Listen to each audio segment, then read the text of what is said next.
Bismillahirrahmanirrahim. Assalamualaikum warahmatullahi wabarakatuh.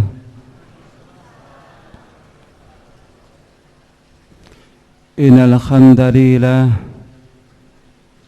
nahmaduhu wa nasta'inuhu wa nastaghfiruh wa na'udzu billahi min shururi anfusina wa min sayyiati a'malina may yahdihillahu fala mudilla lahu wa may yudlil fala hadiya lahu.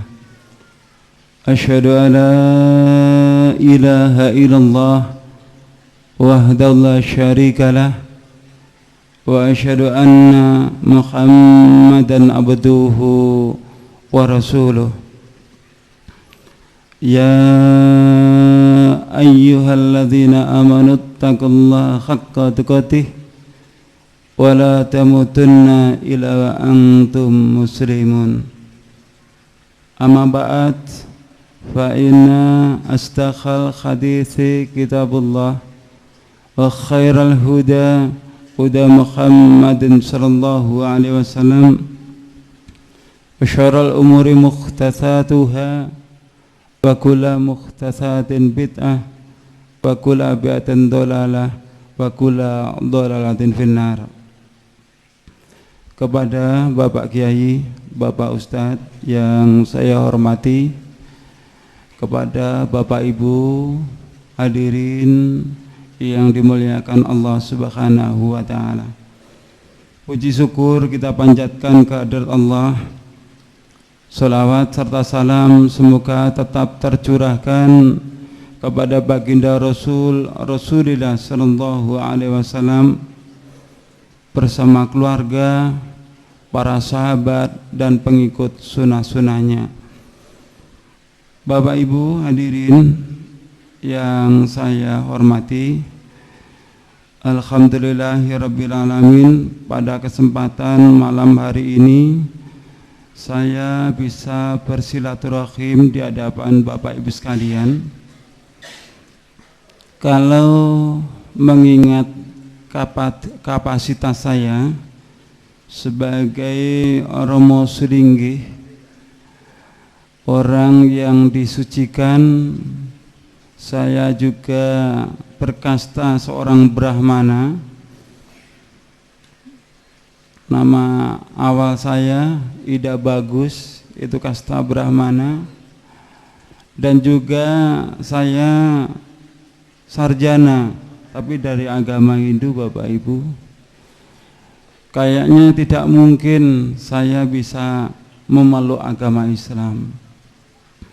Namun atas kemurahan Allah Subhanahu wa ta'ala, semua kezaliman saya, semua perbuatan buruk saya diampuni oleh Allah. Akhirnya saya dipanggil ke jalan yang benar, yaitu agama Islam. Pada awalnya saya mempelajari ilmu yoga samadhi di Pura Mandaragiri, Lumajang. Inilah pura yang pernah saya buat yoga samadhi, ayah bunda.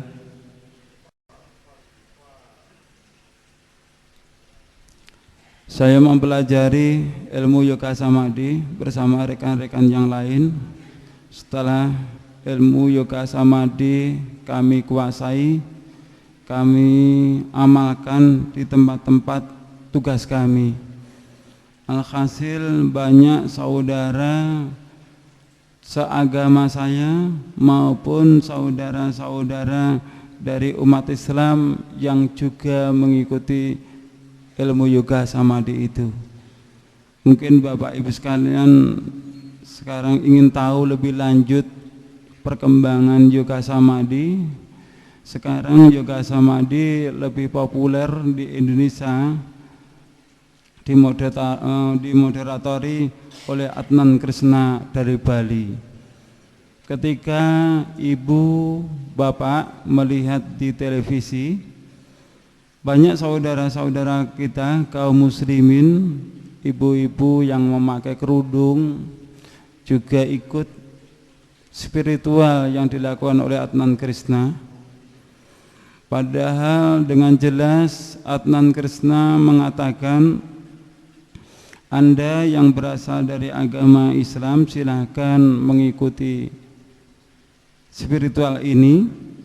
Kami tidak meminta Anda masuk agama Hindu, tapi tolong ganti zikir Anda, zikir la ilaha illallah, Anda ganti dengan Syairam Namah Shivaya, Syairam Namah Shivaya.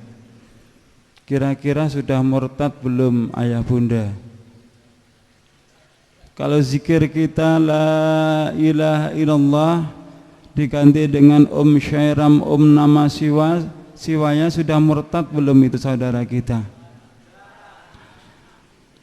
Alhasil Bapak Ibu, pada saat itu banyak saudara kaum muslimin yang juga ikut mempelajari yoga samadhi, dan kami manfaatkan sebaik-baiknya. Saudara dari kaum muslimin, mohon maaf, saya murtadkan masuk ke dalam agama Hindu. Mohon maaf ayah bunda. Gerakan kami dicium dai-dai dari umat Islam, seakan-akan dai dari umat Islam tidak menyetujui, seakan-akan umat Islam tidak memberikan kesempatan kepada kami. Akhirnya saya sowan kepada Romo Pinandita. Setelah saya sowan kepada Romo Pinandita, saya sampaikan masalah saya ke beliau. Saya diminta untuk menyempurnakan ilmu yoga samadhi dengan mempergunakan mantram Trayambakam. Beliau mengatakan siapapun yang mengamalkan yoga samadhi dengan mempergunakan mantram Trayambakam, dia mau berpuasa selama 7 hari 7 malam, dia akan mendapatkan kekuatan supernatural dari Trimurti, 3 manifestasi Ida Sang Yang Widyamsa, Dewa Brahma, Dewa Wisnu, Dewa Siwa. Setelah saya mendapat amanah dari pendeta saya pulang minta doa restu dari ayah ibu saya. Beliau merestui. Esok harinya saya lakukan ritual itu. Pada hari yang pertama, hari yang kedua, hari yang ketiga terus saya baca mantram Trayambakam ayah bunda. Di malam hari yang ketiga saya diuji Tuhan. Pada malam hari itu saya diuji Tuhan, datanglah ribuan nyamuk. Yang nyamuk itu seakan-akan mau menggigit, mau menghisap darah saya. Saya bacakan mantram Trayambakam, nyamuk itu hilang. Hari yang keempat, hari yang kelima, terus saya baca mantram Trayambakam. Di hari yang kelima saya juga diuji Tuhan ayah bunda. Kenapa saya katakan saya diuji Tuhan? Karena pada malam hari itu saya mencari Tuhan saya yang sebenar-benarnya.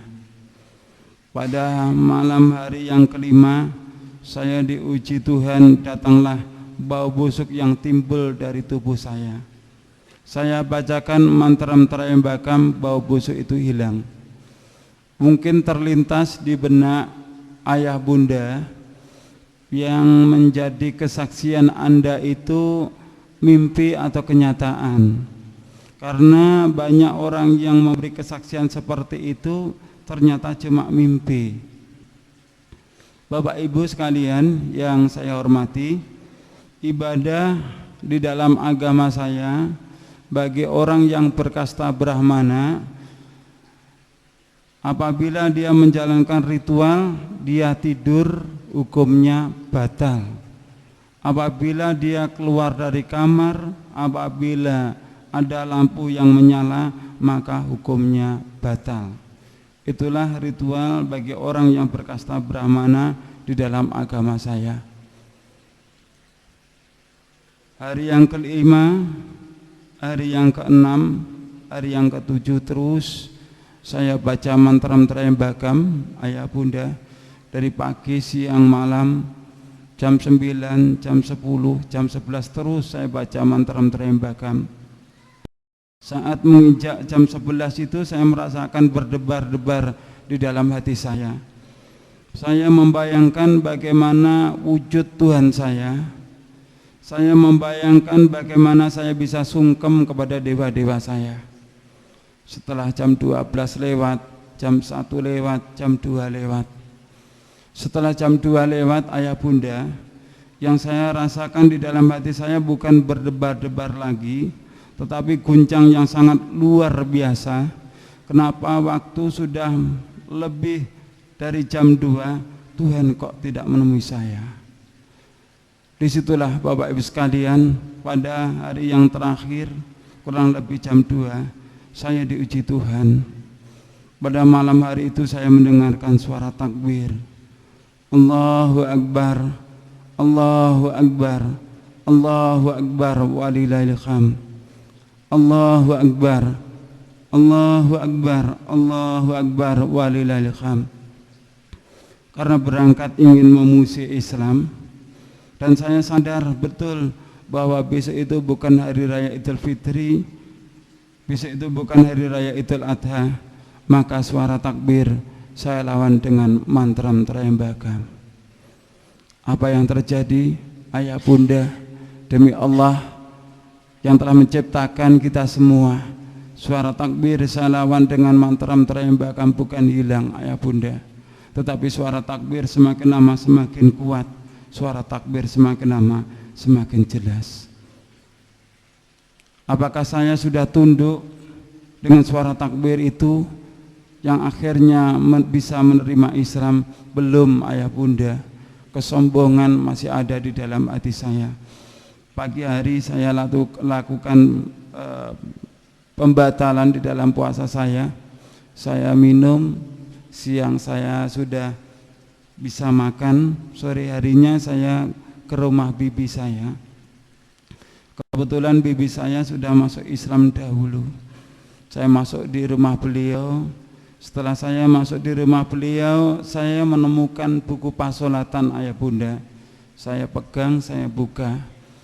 Di lembar pertama itu saya menemukan tulisan kabirau walhamdulillah katsira wa subhanallahi bukrata wa asila. Saya tidak membaca tulisan Arabnya, tapi saya membaca artinya, bahwa artinya maha besar Allah, maha suci Allah sepanjang pagi dan petang. Saya baca artinya gemetar di dalam hati saya sampai keluar keringat dingin saya. Barulah ayah bunda, saya bisa merasakan apakah suara takbir tadi malam itu pertanda saya harus masuk agama Islam.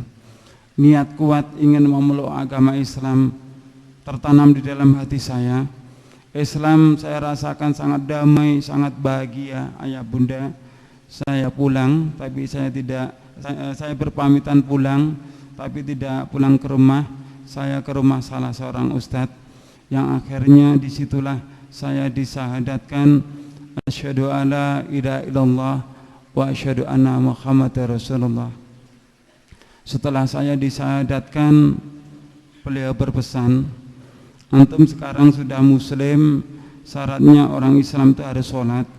Ini ada buku pasolatan, kamu bawa pulang dan kamu harus mengamalkannya. Saya bawa pulang malam hari, saya hafalkan gerakannya. Pagi hari saya lakukan sholat subuh yang perdana. Namun sholat subuh saya tidak sama dengan Bapak Ibu sekalian. Jadi saya takbiratul ikram, Allahu Akbar, baca bismillahirrahmanirrahim. Saya ruku baca bismillahirrahmanirrahim. Saya at-tahiyat pun baca bismillahirrahmanirrahim. Alhamdulillah, walaupun sholat saya cuma pakai basmalah, sholat saya istiqomah. Waktu terus berlalu, saya sholat sembunyi-sembunyi ayah bunda. Saya sholat di kamar, saya kunci dari dalam, biasanya seperti itu.